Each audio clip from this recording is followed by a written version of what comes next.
Hello, Gemini, Sun, Moon, Rising, Venus signs, and cross watchers. This is your tarot and oracle reading for the week ahead, or not the weekend, the month of March 2025. So we have a lot going on this month astrologically. On the 1st, we have Venus retrograde in Aries. So Venus is the planet of beauty, relationships, our sense of confidence and creativity in the world. So that's going retrograde. So essentially all of her blessings and protection is sort of going within itself. You're left to your own devices there. And this is in the sign of Aries, which is very hot-headed, very about the self. So I would just pay attention to any relationship issues that come up at this time. Try not to kill anyone is what my recommendation would be. Try to watch your tongue. And yeah, because Aries is a very hot-headed sign. So very prone to just saying things or doing things without really thinking it through. So having Venus be retrograde in that sign, it's just an interesting influence, okay?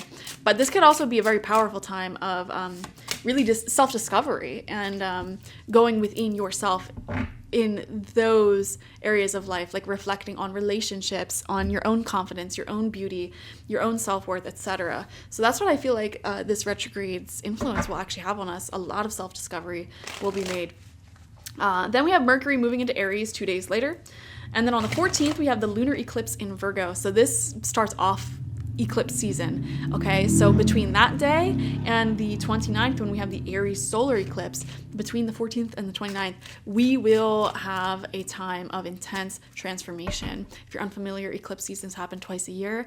And if you look back on your life to any times of major endings that were extremely transformative for you, chances are they happened during an eclipse season. And this can be felt like 2 weeks before and after. And if you're very sensitive, even, maybe a little bit more than that. So basically all of March, we're going to be under this very transformative influence. And the energies are very, very malleable. Karmic relationships, lessons, things that we need to learn about ourselves really tend to come up around these times and may already be showing up for you. Okay, so pay attention to that. And then another big thing that's happening, we have Mercury retrograde beginning in Aries as well on the 15th. So that is multiple planets retrograding now. And then Neptune moves into Aries on the 30th. This is a massive transit because Neptune does not move very frequently. It rules over our connection to the unseen realms, your spirituality, your energy, your morals, your ethics, how you show up like morally in relationships, in life, that may be changing at this time. This is such a huge shift because of how slow this planet moves that you may already actually be feeling this. You may be looking around you and seeing people who you never thought would think a certain way begin to shift their thoughts into that way, people completely changing their politics, their beliefs, their religions, things like that may be happening at a higher frequency right now. Including your own beliefs, your own way of going about life may be shifting and altering at this time. One thing that we want to watch out for globally with all of these planets in Aries, with Neptune moving into Aries, is anything involving war, okay? Anything involving dogmatic beliefs. And I really do feel like in March there could be some major global shifts and changes when it comes to peace policies, how people work together. So I don't know. These are just things to watch out for. But I want to focus on your life personally. So let's dive into it. Month of March for you, Gemini. If I called you Aries or Aquarius before, I apologize. I've been having to say all of the signs, so my brain's getting a little fried here in terms of being able to speak properly. But this is your reading, Gemini. Okay. We have complacency coming through with the root chakra. So Gemini, I feel like some root chakra work may be needed here. The root chakra rules over your ability to feel safe and secure in the planet, financially, health-wise, feeling secure in your relationships, your life, everything. And with complacency here, it's like, don't settle for less than you deserve, I'm seeing here some of you may be in some sort of relationship, business agreement that sort of is settling. For example, if you have like a landlord that does not take care of your needs at all, like you have a leak, your heat's not working, whatever, don't just become complacent and let it slide. Like cultivate some standards is essentially what it's saying. And it can be very difficult. You may be giving me every excuse under the sun. Well, I can't leave this relationship, I can't leave this agreement because of so and so. Don't be complacent, because that is directly attacking your root chakra, and nothing can grow in your life if your root chakra is out of whack, because your root chakra is the foundation. It is your connection to Mother Earth. It is your ability to simply feel safe and secure on the planet. Just like how children, they need to feel stable in order to thrive, grow, and succeed. If they don't feel stable, their grades will fail. They'll start reverting back to old or like immature ways of doing things and coping. Like, they need to feel stable. They need to feel secure in order to blossom and grow. You're no different. You're just a child in a grown-up body, okay? You need to feel stable and secure. So don't become complacent in these situations that are causing you to not have security or to feel like you are not well taken care of.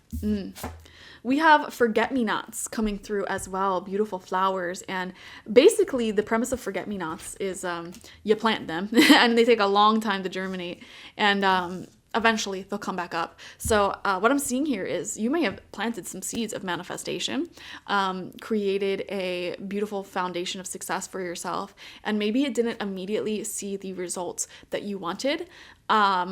But for some reason in March, they're suddenly going to start blossoming and taking off, you know? So if you have like some sort of business project or some sort of, I don't know, foundational thing in your life, it may come back around and start blossoming. What I'm seeing here, this could also be a relationship. You may have met someone, maybe gone on a few dates, or maybe just hung out a few times, and then like kind of life got busy, whatever. And they may be coming back around, and this actually may become a relationship or friendship that is very, very close and intimate with you.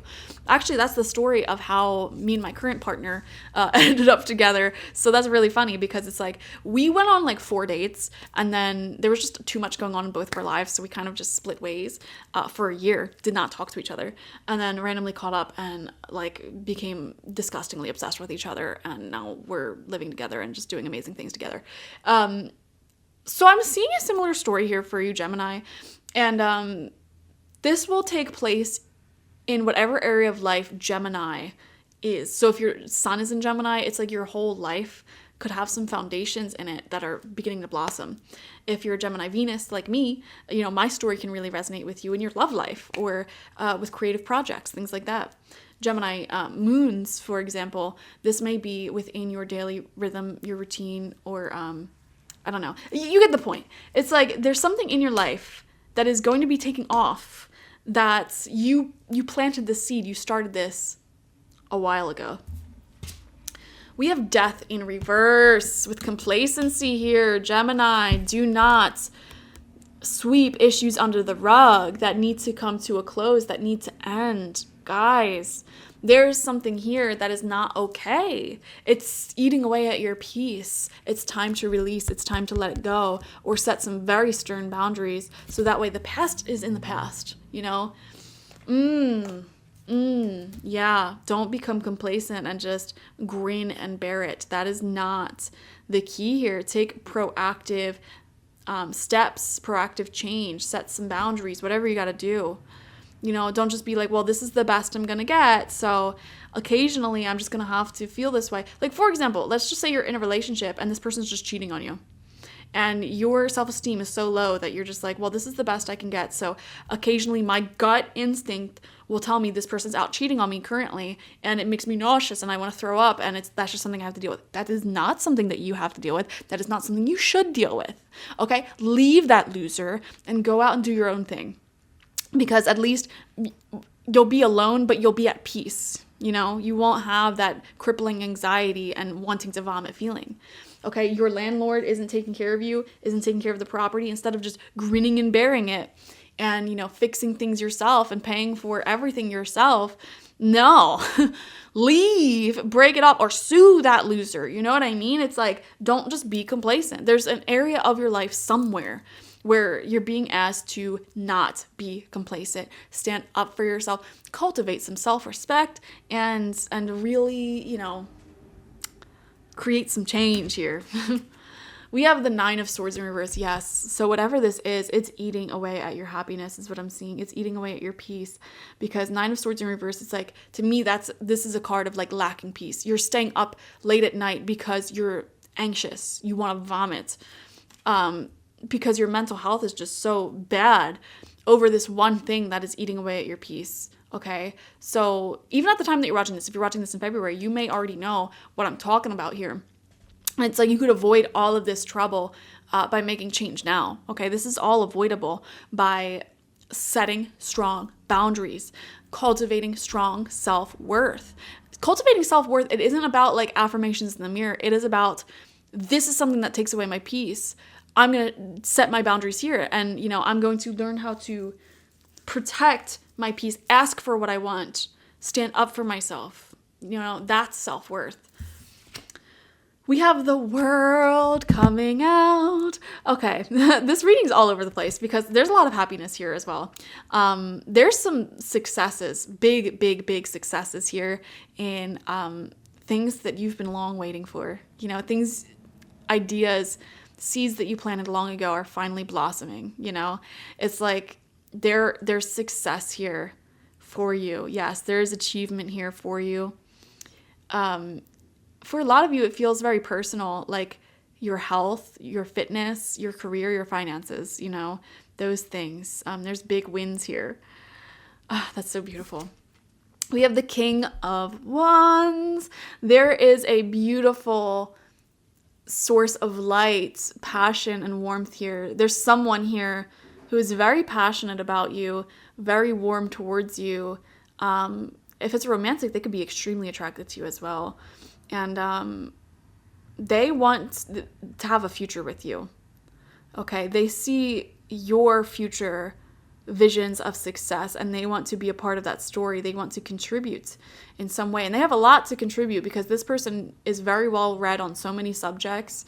They offer you so much enthusiasm, motivation, and they may inspire you to do and be better.